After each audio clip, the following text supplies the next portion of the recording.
ቢያዩትም እንኳን ያልተወን እንደ በደላችን እንደ ኃጢአታችን እንደ ክፋታችን ያልተመለከተን ይቅር ባይ አምላክ ስለሆነ ደግ አምላክ ስለሆነ ርኅሩህ አምላክ ስለሆነ ማን አለ እንደ እግዚአብሔር? እየበደልነው ዝም የሚለን ነገ ይመለሳሉ፣ ነገ ንስሐ ይገባሉ፣ ዛሬ በኃጢአት ውስጥ የሚኖሩም እንኳን ነገ ልጆቼ ይሆናሉ ብሎ በተስፋ የሚጠብቀን አምላክ በእግዚአብሔር ላይ ያመነ ሁልጊዜ እግዚአብሔርን በማመን የኖረ ማንም አስተማሪ ሳይኖር መጻሕፍት ሳይጻፉ በሕገ ልቡና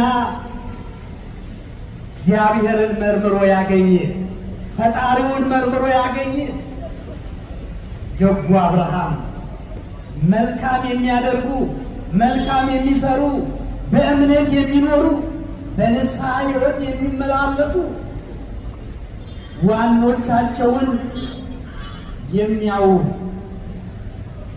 አባቶቻቸው ባስተማሯቸው ትምህርት ጸንተው የሚኖሩ ሰዎች የአብርሃም ልጆች እንደሆኑ አውቆ አላል።